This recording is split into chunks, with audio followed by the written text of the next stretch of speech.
Hello and welcome to the Luv Doc podcast with hosts Waldo Wachewski and Ophelia Brewski. Okay, so have you ever really thought about how just going for a swim like in a public pool could actually touch on some really complex stuff? Yeah, like personal rights, right, and how we see people. Yeah. And maybe even bigger things. Exactly. And even how we support the people close to us, how we, really support them effectively. It's definitely not the first thing that springs to mind when you grab your towel. Seems simple, but yeah, layers underneath of social norms, laws. Right, and that personal comfort versus public perception thing. Mm-hmm. And that's why we're doing this deep dive today. We've got this really fascinating exchange. Yeah, a letter, like a really personal one, sent to the Luv Doc.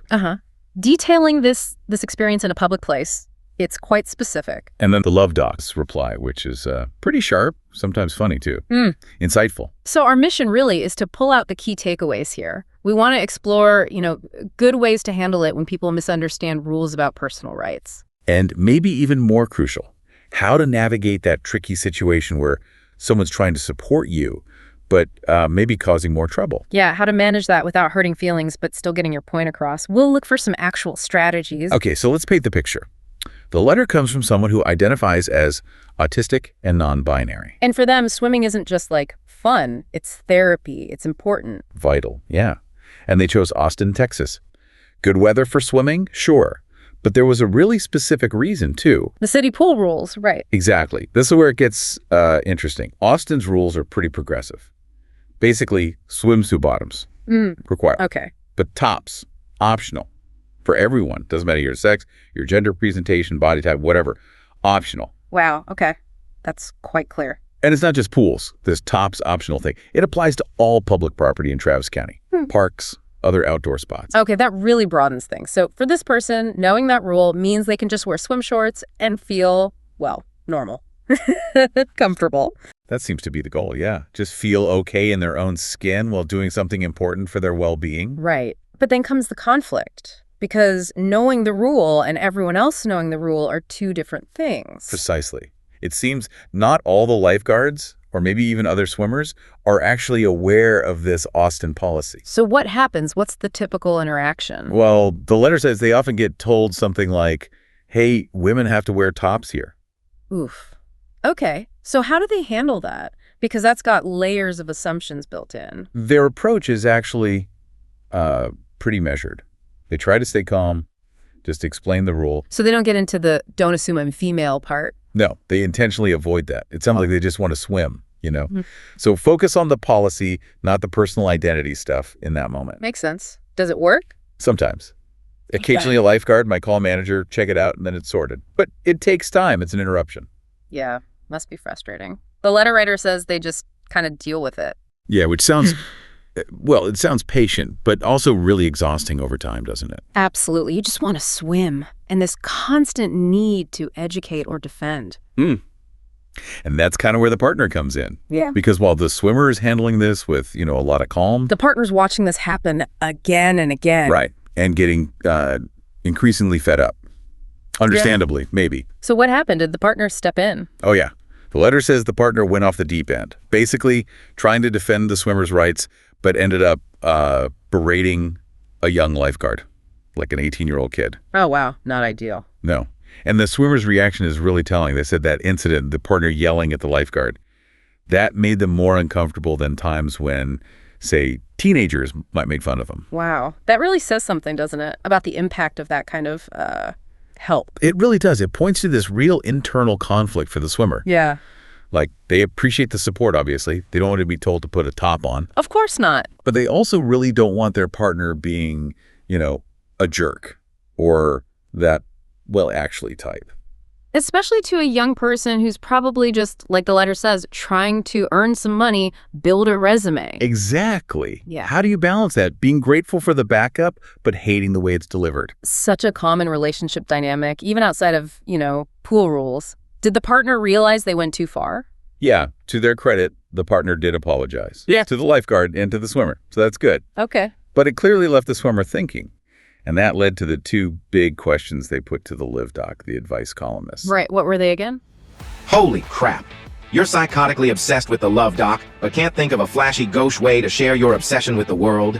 Stop thinking and make a beeline for the Luv Doc's home sweet home on the interwebs, thepleasurecraft.com, where you can find a veritable treasure trove of sick merch that will make even your coolest friends super gel. Honestly, I don't know why you didn't already think of this yourself, but you're welcome. Have fun on the Pleasure Craft. It was made just for you. Let me spell it out for you one more time. www.thepleasurecraft.com. First one was, what's the best way to explain the rule? To lifeguards, other people in Austin, that anyone, any body type, can be topless legally. Okay, practical question, and the second. The second was about the partner.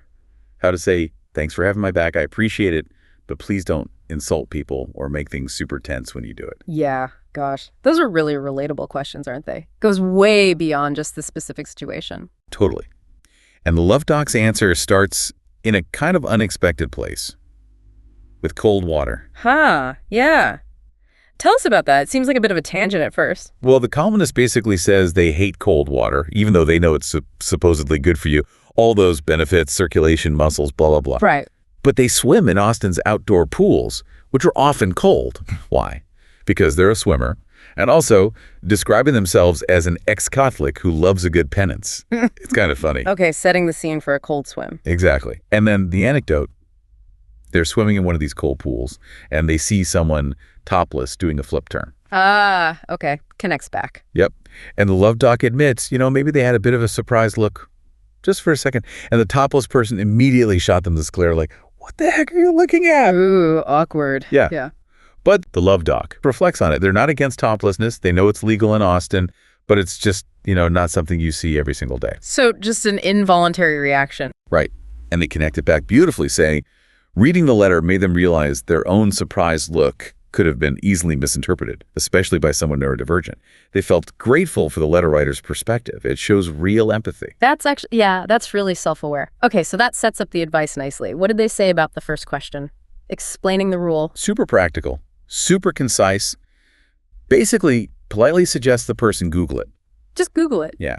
Specifically, say something like, hey, if you want to check, just Google, is it legal to go topless in city pools in Austin, Texas? Huh. That's simple and smart. Right. It's direct, non-confrontational, puts the responsibility back on the other person to find the facts, empowers the swimmer without forcing an argument. I like that. Okay, avoids the whole debate. What about the second question then? Dealing with the partner's overly enthusiastic defense. Well, first, the Luv Doc acknowledges the instinct. Yeah. Wanting to defend someone's rights. That's admirable. Good starting point. Sure. But the core message is being overly contentious. It serves neither of you. It doesn't help the situation. Right. Doesn't actually achieve the goal. And this leads to a great line, a real principle. Knowing you're right doesn't excuse you of uncivil behavior. Ooh, that's powerful. That applies to, well, pretty much everything. Online arguments, family debates. Absolutely. Being right isn't a free pass to be unpleasant or aggressive. Did they offer any analogies? Sometimes that helps it stick. They did. A very Austin-specific one, maybe. They compared it to someone riding their bike right down South Lamar during peak rush hour. Okay. I can picture that. It's perfectly legal to do that, the Luv Doc says, but it's not a good excuse to be an asshole to all the angry drivers stuck behind you. Huh. Okay, yeah, point taken. Legal doesn't always mean socially smooth or considerate. Exactly. It really highlights the choice the Luv Doc lays out. Sometimes you have to decide whether being right is more important than being happy, or maybe more important than achieving a peaceful outcome.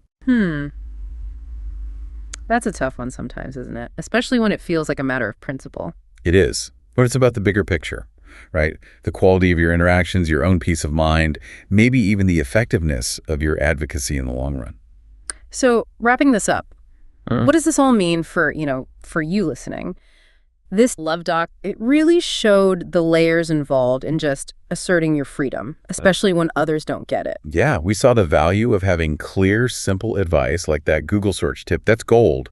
But also just how crucial the way we communicate is, even when we're totally 100% in the right. Right. It's not just what you say. And it's a reminder that really effective support or advocacy often means balancing that conviction, that belief you're right, with basic civility, especially when loved ones are involved trying to help. It's about finding that balance, isn't it? Between standing your ground and, well, not making things worse. Choosing your battles, maybe? Choosing your battles and choosing your methods. It's not just about asserting a rule, but about navigating how people react, how relationships work. So here's something to maybe chew on. When you're in a situation, any situation really, where you know your rights are clear, but other people just don't understand, what's your actual goal? Yeah, like, is it just to win the argument? To prove the rule exists? Or is it something bigger, maybe trying to foster a bit more understanding or acceptance, even if it's just creating a less tense interaction? And thinking about that goal, what kind of communication, what strategies are actually going to get you there? Even if sometimes it means choosing, I don't know, peace over proving you're right in that exact moment. To read the column that spawned this podcast, go to austinchronicle.com/columns/the Luv Doc. There are probably worse things to do with your time, right?